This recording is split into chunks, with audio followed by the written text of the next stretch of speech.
찬송하시겠습니다. 찬송가 446장입니다. 찬송가 446장.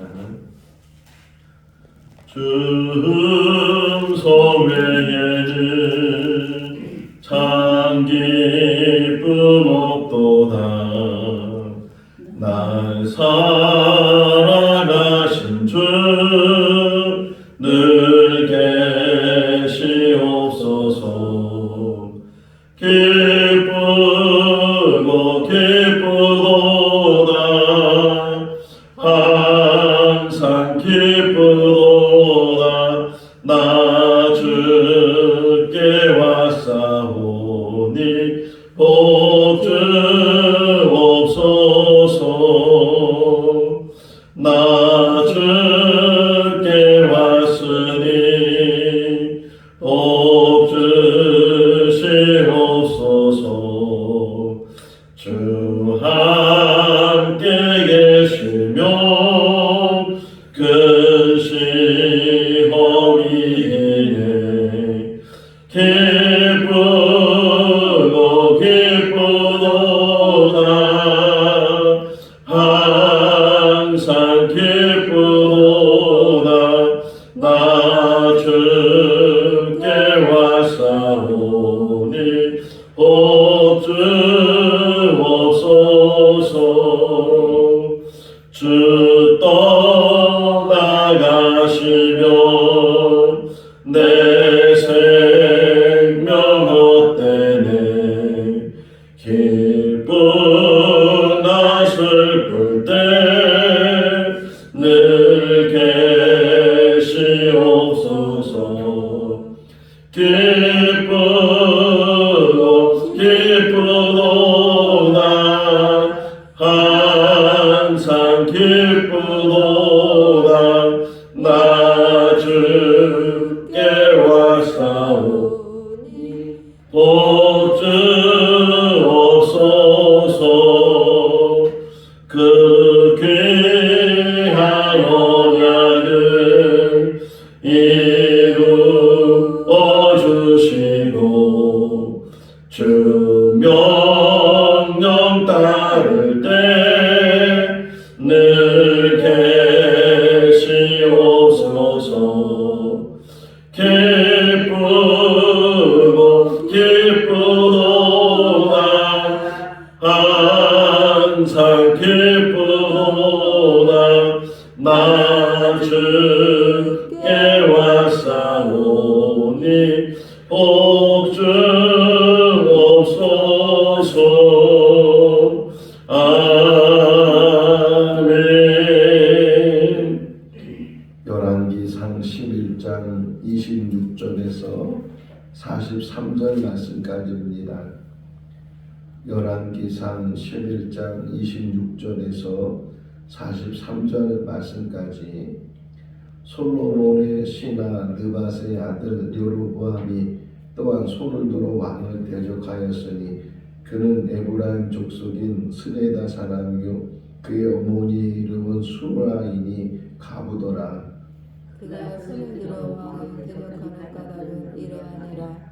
솔로몬이 밀로를 건축하고 그의 아버지 다윗의 성읍이 무너진 것을 숙숙하였는데 이 사람 여로보암은 큰 용사라. 솔로몬이 이 청년의 부지런함을 보고 세워 요셉 족속의 일을 감독하게 하였더니 그 즈음에 여로보암이 예루살렘에서 나갈 때 실로 사람 선지자 아히야가 길에서 그를 만나니 아히야가 새 의복을 입었고 그 두 사람은 들에 있었더라. 아히야가 자기가 입은 새 옷을 잡아 12조각으로 찢고 여로보암에게 이르되 너는 12조각을 가지라. 이 사람의 하나님 여호와를 말씀이 내가 이 나라를 솔로몬의 손에서 찢어 빼앗아 10지파를 내게 주고 오직 내 종 다윗을 위하고 이스라엘 모든 지파 중에서 택한 성읍 예루살렘을 위하여 한 지파를 솔로몬에게 주리니 이는 그들이 나를 버리고 시돈 사람의 여신 아스다롯과 모압의 신 그모스와 암몬 자손의 신 밀곰을 경배하며 그의 아버지 다윗의 행함 같지 아니하여 내 길로 행하지 아니하며 나 보기에 정직한 일과 내 법도와 내 율례를 행하지 아니함이니라. 그러나 내가 택한 내 종 다윗이 내 명령과 내 법도를 지켰으므로 내가 그를 위하여 솔로몬의 생전에는 온 나라를 그의 손에서 빼앗지 아니하고 주관하게 하려니와 내가 그의 아들의 손에서 나라를 빼앗아 그 열지파를 내게 줄 것이요 그의 아들에게는 내가 한 지파를 주어서 내가 거기에 내 이름을 두고자 하여 택한 성읍 예루살렘에서 내 종 다윗이 항상 내 앞에 등불을 가지고 있게 하리라. 내가 너를 시하리니 너는 내 마음에 원하는 대로 다스려 이스라엘의 왕이 되리. 내가 만일 내가 명령한 모든 일에 순종하고 내 길로 행하며 내 눈에 합당한 일을 하며 내 종 다윗이 행한 같이 내 율례와 명령을 지키면 내가 너와 함께 있어 내가 다윗을 위하여 세운 것 같이 너를 위하여 견고한 집을 세우고 이스라엘을 내게 주리라. 내가 이로 말미암아 다윗의 자손을 괴롭게 할 것이나 영원히 하지는 아니하리라 하셨느니라 한지라. 이러므로 솔로몬이 여로보암을 죽이려고 하매 여로보암이 일어나 애굽으로 도망하여 애굽 왕 시사겔이 이르러 솔로몬이 죽기까지 애굽에 있으니라. 솔로몬의 나은 사적과 그의 행한 모든 일과 그의 지혜는 솔로몬의 시록에 기록되지 아니하였느냐. 솔로몬이 예루살렘에서 온 이스라엘을 다스린 날수가 40년이라. 솔로몬이 그의 조상들과 함께 자매 그의 아버지 다윗의 성읍에 장사되고 그의 아들 르호보암이 대신하여 왕이 되니라. 아멘. 할렐루야. 사람의 삶이 한 2번 또는 3번을 살 수 있다면 한 번은 연습으로 이렇게도 살아보고 저렇게도 살아보고 그렇게 산 다음에 이렇게 살면 안 되는구나 하는 것을 깨닫고 그 다음에 살 때는 좀 더 바르게 살 수도 있을 것 같고 또 3번을 산다면 2번째보다도 더 바르게 살 수 있을 것 같은데 사람의 삶이라는 것은 딱 한 번이라는 거예요. 누구에게나 한 번의 삶이 주어지기 때문에 연습이 없고 뭐 한번 연습해 보고서 이게 잘못됐구나 다시 시작해야지 그러면 좋을 텐데 그런 연습이 없는 인생을 우리가 살기 때문에 그래서 더 귀한 삶이면서도 더 어려운 삶이다. 또 그러는 가운데 우리가 배울 수 있는 것은 한 번 사는 인생이기 때문에 이제까지 살아온 사람들의 삶을 비추어 보면서 저렇게 살아야 되겠구나 저렇게 살아면 안 되는구나 하는 것들을 우리가 배울 수가 있는데 바로 성경 이야기가 그런 이야기예요. 성경에 많은 사람들의 이야기가 나오는데 그 중에는 정말 하나님께서 마음에 흡족하실 정도로 사는 사람이 있고 또는 하나님께서 마음이 아파하시고 하나님께서 이 표현을 보면 버리시는 그런 삶을 사는 사람도 있는데 우리가 계속 솔로몬의 이야기를 보면서 솔로몬이 마지막까지 잘했다면 얼마나 좋았을까 하는 그런 생각을 갖게 하는 내용을 지금 계속 우리가 보고 있어요. 자, 이스라엘 백성들이 왕을 요구를 해서 처음 왕이 세워진 게 사울이고 그 다음에 다윗과 솔로몬 이렇게 3명의 왕이 세워지고 그 다음에 계속 이제 왕이 세워지지만 이 사울과 다윗과 솔로몬이 어떻게 또 우연히 일치일까 40년 동안 왕으로 있었어요. 사울도 40년, 다윗도 40년, 솔로몬도 40년. 40년이 짧은 기간이 아닌데 그 40년의 왕으로 있었던 사울과 다윗과 솔로몬의 공통점과 틀린 점이 있어요. 자, 솔로몬도 그렇고 또 사울도 그렇고 처음부터 하나님의 버림을 받은 것이 아니고 그들은 처음부터 겸손했고 순종했고 하나님 말씀대로 잘 따랐던 그런 왕들이었어요. 그러다가 점점 이들이 교만해지기 시작하고 하나님 말씀에 불순종하기 시작하고 그러면서 결국은 나중에는 하나님으로부터 버림을 받게 되는 그런 이야기를 우리가 보는데 그런데 그 다윗은 뭐 다윗도 완전한 사람은 아니잖아요. 다윗도 바세바를 범하고 바세바의 남편 우리아를 죽이고 또 인구 조사를 해서 전염병이 돌아서 7만 명이나 죽고 하는 그런 일들을 다윗도 행했는데, 근데 이 다윗은 사울이나 솔로몬과 다른 점이 뭘까? 그것을 한번 오늘 새벽에 일어나서 묵상을 했어요. 사울도 다윗도 솔로몬도 40년 동안 왕으로 세움을 받았는데 결국 사울과 솔로몬은 넘어진 자가 됐고 다윗도 뭐 넘어지긴 했지만 다시 일어나는 자가 됐는데, 이 세 사람을 비교하면서 세 사람의 그 중에 다윗이 이 두 사람과 다른 점이 뭘까 하는 것을 묵상하다가 생각난 게 뭐냐면, 다윗은 마지막까지 하나님의 일을 하려고 했다는 거예요. 사울이나 솔로몬은 결국은 하나님의 일을 놓쳤잖아요. 오늘 본문에도 나오지만 솔로몬이 말년에 가서는 자기 여자들 때문에 대로 여자들이 다 우상을 가지고 들어오고 그래서 다 우상을 섬기는 산당을 만들어주고 하나님을 버리는 그런 솔로몬의 모습을 보는데, 다윗은 마지막까지 하나님의 일에 열망을 가졌다는 거예요. 다윗도 실수한 사람이고 부족한 사람이지만 그럼에도 불구하고 끝까지 성전을 짓고자 했잖아요. 자기가 마지막 할 수 있는 일은 하나님의 성전을 짓는 일이다. 그런데 하나님께서 못 짓게 했어요. 너는 피를 너무 많이 흘렸기 때문에 너는 짓지 못하고 너희 아들에게 성전을 짓도록 하겠다. 이런 말을 들었던 다윗은 그러면 자기가 할 수 있는 일이 무엇일까? 나는 성전을 짓지 못하니까 이제 하나님의 일을 그만둬야지 하는 것이 아니고, 내가 짓지 못한다 할지라도 내 아들 떼에서 성전을 지을 수 있도록 그 재료라도 내가 준비를 해야 되겠다. 그래서 마지막까지 그가 하나님의 일에 열심을 가졌기 때문에 마지막을 승리를 할 수 있었다. 우리에게 주는 아주 중요한 교훈이에요. 우리가 끝까지 이 땅에 사는 날 동안 하나님의 일에 전념할 수 있기를 바랍니다. 나 이제 나이가 많으니까 몸도 아프니까 나는 물질도 없으니까 우리가 늘 그런 생각 갖잖아요. 늘 이게 신앙생활 하다 보면 마지막 이제 연말쯤 되면 또 너무 힘들다고 일을 그만했으면 좋겠다고 그런 생각이 막 12번씩 나고 막 그러잖아요. 그럴수록 우리가 굳건히 붙들어야 되는 것은 자기 자신을 위해서도 하나님의 일을 놓지 말아야 된다.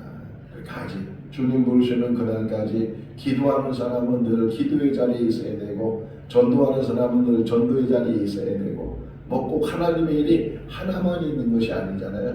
모든 일이 다 하나님의 일이 될 수 있는데, 중요한 것은 이 다윗이 끝까지 하나님의 일에 열망을 가지고 있었다는 거예요. 성전을 짓지 못하면 성전을 지을 수 있도록 끝까지 그 일을 이제 힘쓰셨어요. 하나님께서 마지막까지 다윗을 붙들어주고 기준을 세웠잖아요. 오늘 본문에도 몇 번씩 나오는데 다윗과 같이 이런 말을 해요. 하나님이 다윗과 같이 행하면 그러면 내가 너를 세워주겠다. 끝까지 너와 함께하겠다. 이런 말씀을 하시는 것을 보게 돼요. 자, 어제 토요일날 우리 본 말씀을 보게 되면 두 사람이 하닷과 르손이라는 사람이 이 외적으로 이렇게 막 솔로몬을 힘들게 했다는 거예요. 솔로몬을 밖에서 사람들이 솔로몬을 힘들게 할 뿐만 아니라 오늘 본문은 내 안에서 여로보암이라는 사람이 솔로몬을 힘들게 하는 그런 이야기를 우리가 보게 돼요. 자, 여로보암이 등장을 하는데 여로보암은 이 에브라임 지파의 사람이었다 이렇게 이야기하죠. 28절에 보게 되면 그는 큰 용사였고 에브라임 사람 중에 한 사람이었는데 그를 요셉 족속의 일을 도맡아서 감독을 하는 그런 사람으로 세워졌다 이렇게 이야기를 하고 있어요. 자, 여기서 큰 용사다 하는 말을 딱 들었을 때 묵상했을 때 사사기가 생각이 났어요. 사사기에 보게 되면 기드온이 나오죠. 기드온이 어떤 면에서는 좀 마음이 약한 사람이고 그래서 타작을 해야 되는데 숨어서 혹이나 이거 빼앗길까봐 미디안 사람들에게 빼앗길까봐 숨어서 타작하고 있을 때 하나님의 천사가 나타나서 그 기드온에게 너는 큰 용사다 이렇게 이야기를 해요. 깜짝 놀라서 나는 이렇게 마음도 약하고 그래서 이렇게 숨어서 이렇게 일을 하고 있는데 뭐 큰 용사가 되겠습니까 하는데 하나님께서는 너는 큰 용사다. 계속 성경을 보시면요, 하나님이 세우셔요. 다 우리는 연약한, 다윗도 마찬가지고 사울도 마찬가지고 다 연약한 사람이고, 또 뭐 어떻게 보면은 뭐 자기가 할 수 있는 일이 없을 정도로 그런 사람인데도 불구하고 하나님이 택하신다. 이 여로보암도 하나님이 택하셨어요. 하나님께서 택해서 이제 그를 이스라엘의 초대 왕으로 세우려고 하는데, 자 28절을 다시 한번 보시면 솔로몬이 그를 이제 딱 지목한 이유 중에 하나가 부지런했다는 거잖아요. 이 청년이 부지런해서, 그래서 솔로몬이 그를 감독으로 세워줬다. 이 부지런함이 우리에게 중요하다는 것을 가르쳐줘요. 성공하는 사람들의 공통적인 것들 중에 하나가 부지런함이에요. 새벽에 일찍 일어나서 새벽 시간을 잘 활용을 하고, 하루에 똑같이 24시간이 주어지지만 그 24시간을 어떻게 사용하느냐에 따라서 사람이 달라지잖아요. 하루 이틀 가지고는 표시가 안 나는데 이것이 쌓이면, 우리 옛날 속담에 티끌 모아 태산이라는 말이 있는 것처럼 티끌이 잘 눈에 보이지 않는 것인데 이것이 모아지면, 중국에 태산이라는 게 있어요. 실제로 태산인데 아주 높은 산, 이걸 태산인데 이렇게 작은 것도 모아지면 태산처럼 커지게 된다는 거예요. 부지런함을 가지고 매일같이 자기 시간을 잘 활용을 하고 자기 시간 속에서 우리가 어떻게 살아야 되는지를 잘 깨닫게 되면 그것이 사람으로부터도 인정을 받을 뿐만 아니라 하나님에게도 인정을 받게 되는 줄로 믿습니다. 자, 어쨌든 그렇게 해서 여로보암이 솔로몬 눈에 들어서, 그래서 이제 직을 하나 맡아서 이제 일을 하고 있는데, 마침 거기 한 사람이 등장하죠. 29절에 보면 아히야라는 그런 하나님의 사람이 등장을 하게 되고, 이 어떻게 보면 우연이라고 할 수 있지만 이 두 사람이 길에서 만나요. 두 사람이 길에서 만나요. 근데 표현을 좀 보시면 이 아히야는 하나님의 사람인데 새 옷을 입었다는 거예요. 새 옷을 입고 새 의복을 입고, 그래서 이 길을 가다가 여로보암을 만나게 됐는데, 하나님께서 이 아히야를 통해서 여로보암에게 말씀을 하시는 거예요. 예언을 해주시는 거예요. 그러면서 이 아히야가 무슨 옷을 입었다고요? 새 옷을 입었어요. 새 옷. 우리가 새 옷 하면 얼마나 아끼겠어요. 그럼에도 불구하고 지금 이 아히야가 자기의 그 새 옷을 찢어요.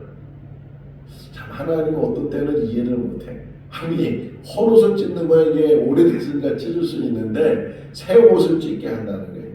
우리 인생 속에서도 내가 아끼는 야되는 것, 이것은 새 것인데 그럼에도 불구하고 하나님이 쓰고자 한다면 언제든지 그것을 찢을 수 있기를 바랍니다. 이건 아까워서 못합니다. 이게 아니고 하나님이, 이게 순종이라는 게 그렇게 어려운 거예요. 어떤 면에서 창세기 22장에 나오는 잘 우리가 알고 있는 아브라함에게 너 이삭을 바쳐라. 그 앞에 수식어가 뭐냐면 네가 사랑하는 독자 아들 이삭을 내가 지명하는 곳에 가서 제물로 바쳐라. 번제로 드려라. 이런 말을 이제 아브라함이 들었을 때 안 됩니다. 다른 거는 다 되고 이 아들만큼은 내가 내놓을 수가 없습니다. 이럴 수도 있잖아요. 가장 자기가 소중하게 여기는 건데, 지금 아히야에 있어서도 이 새 옷이 어떤 옷이에요? 뭐 그가 부자인지 아닌지 잘 모르겠지만 어쨌든 선지자 일을 하니까 부자도 아니겠지만 어떻게 얻었는지 이 새 옷을 입고서 한번 이 길을 가는데 마침 여로보암을 만나게 되고, 그 여로보암 만났을 때 하나님이 네 옷을 찢어 12조각으로 찢어라. 이렇게 해서 결국은 아히야가 그것을 12조각으로 찢었어요. 그리고 나서 여로보암에게 말하기를 하나님께서 나에게 말씀하셨는데 너를 하나님이 왕으로 세우려고 한다. 그리고 이 10조각, 지파죠. 12지파인데 12지파 중에서 10지파를 하나님이 너에게 주시려고 한다. 그리고 나머지 지파는 다윗 때문에 솔로몬의 아들에게 주시려고 하나님께서 계획을 갖고 계신다. 아직 이루어진 일이 아니에요. 아직 솔로몬이 살아있고 이루어진 일이 아닌데 여로보암이 그런 음성을 받았어요. 그런 하나님 말씀을 받았어요. 그러면 여로보암 입장에서는 두 가지 생각이 들었을 거예요. 아니, 내가 지금 왕도 아닌데 어떻게 내가 왕이 될 수 있는가 라는 의심을 생각하고 부정적인 생각을 할 수도 있고 혹이나 그것을 또 마음에 둘 수도 있다. 사울도 마찬가지죠. 다윗도 마찬가지고 사울이 사무엘을 만났을 때도 그가 왕이 아니에요. 베냐민 지파 중에서도 아주 자기는 정말 초라하고 가난한 그런 무명의 어떤 가정 속에 있는 사람인데 어떻게 내가 기름 부음을 받고 어떻게 제가 왕이 되겠습니까? 다윗 역시도 마찬가지잖아요. 이세의 집에서 그것도 형들이 쭉 있는데 제 막둥이인 자기가 어떻게 왕이 될 수 있습니까? 이런 생각을 혹이나 가질 수 있는데 하나님께서는 사무엘을 통해서 그를 택하시고 또 다윗을 택하시고 또 여로보암을 택해서 지금 하나님이 말씀을 하신다. 우리 자신은 늘 부족하지만 하나님께서 택하신, 여기 계속 나와요. 택한다는 말이 계속 여기 나오는 것을 볼 수가 있어요. 34절 한번 보시면 한번 읽어볼까요? 그러나 내가 택한 내 종 다윗이 내 명령과 내 벽도를 지켰으므로 내가 그를 위하여 솔로몬의 생전에는 온 나라를 그의 손에서 빼앗지 아니하고 주관하게 하려니와. 하나님께서 다윗을 택하시고 또 여로보암을 지금 택하시고 또 더 나아가서는 우리를 택하셨어요. 요한복음 15장 16절에서도 예수님께서 제자들을 향해서 말씀하시기를 너희가 나를 택한 것이 아니고 내가 너희를 택하여 세웠다. 우리들도 하나님께서 택해 주신 줄로 믿습니다. 바울의 고백을 통해서 보면 하나님께서는 자기를 언제 택했는가? 태중에. 그러니까 이 세상에 태어나기 전부터 하나님이 택해 주셨다. 더 나아가서는 하나님께서 나를 언제 택했는가? 창조 전에. 하나님은 시공을 초월하신 분이잖아요. 우리는 다 이 시간과 공간 속에 살고 있지만 하나님은 영원하신 분이시고 시간 너머에 계시는 분이 하나님이시기 때문에 일찍부터 우리를 택해 주셨어요. 태중에 있을 때부터 아니 만세 전부터 하나님이 우리를 택해 주셨어요. 하나님의 자녀로 택해 주셨어요. 오늘 찬송가 이렇게 가사 중에 정말 우리가 하나님의 택하심을 우리가 생각하고 어디를 가지 않고 오직 하나님과 동의하는 그런 삶을 산다면 하나님께서 분명히 약속하신 그런 축복을 주시고 그 축복을 주시는 그것을 믿고 제가 하나님 앞에 왔습니다. 여기 보면 하나님의 길이 있어요. 하나님이 그 길을 따라가기만 하면 그 길은 순종의 길이고 그 길은 축복의 길인 줄로 믿습니다. 여기 33절이거든요. 33절 읽어볼까요?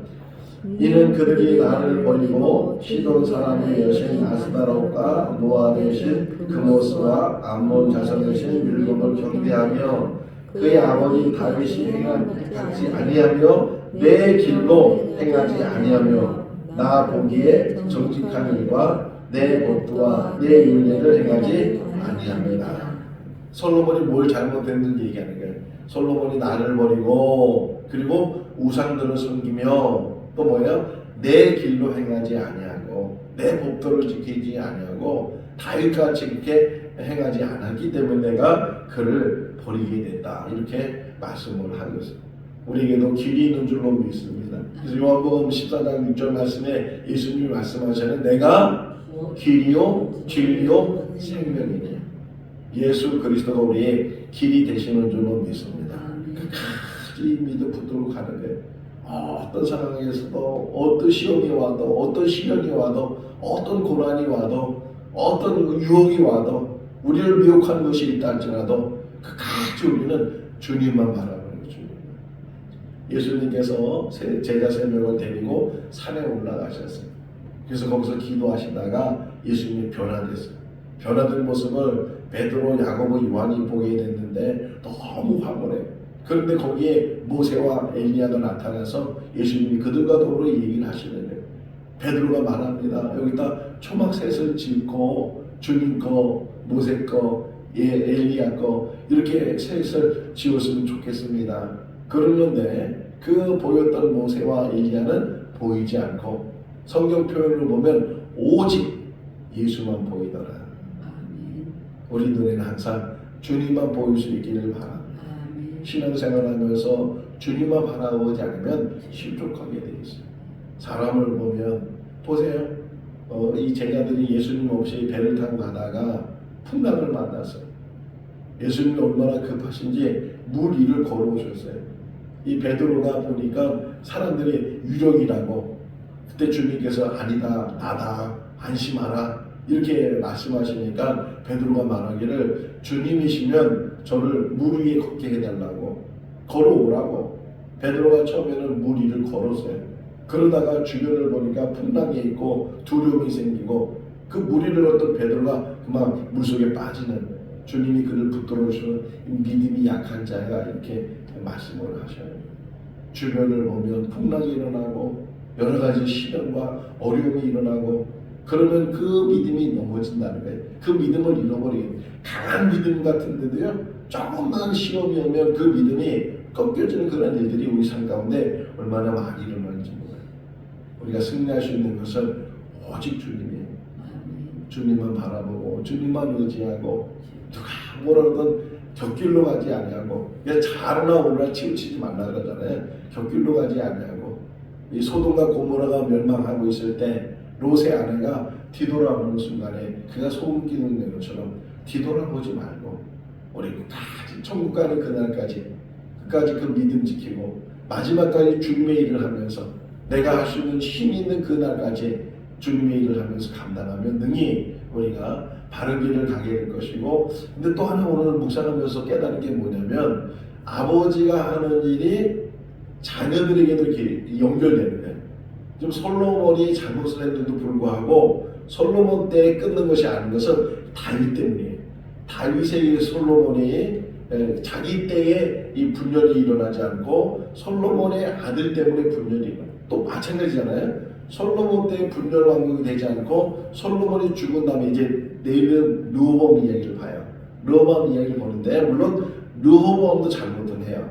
근데 르호보암이 잘못해서 분열되는 것보다는 오늘 이렇게 아히야를 통해서 말씀하시는 것처럼 이 솔로몬의 잘못이 결국은 분단 국가를 만드는 그런 일. 그러니까 내가 하는 일이 내 대해서 끝나는 것이 아니고 내가 하는 일 때문에 내 자녀들까지도 그것을 영향을 받게 된다.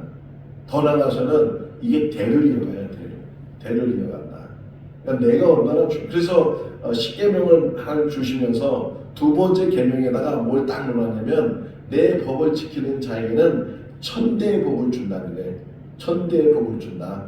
반면에 내 법을 지키지 않는 사람은 3, 4대까지 멸하게 된다. 이렇게 말씀하고 있는 것처럼 내가 나 혼자의 삶을 한 번의 삶을 사는 것으로 끝나는 것이 아니고 내 삶을 통해서 우리 자녀들에게도 더 나아가서는 자손들에게도 그것이 영향이 된다. 아브라함의 축복이 계속 흐르잖아요. 지금도 유대인들에게 아브라함의 축복이 흐르고 있다고요. 우리의 삶 가운데서도 하나님이 우리에게도 복을 주실 뿐만. 그래서 꼭 약속하는 게 무슨 약속이냐면 노아에게도 그렇게 말씀하시고 아브라함에게도 그렇게 말씀하시고 이삭이나 야곱에게 말씀하신 게 너와 너의 자손에게 이렇게 말씀하셔요.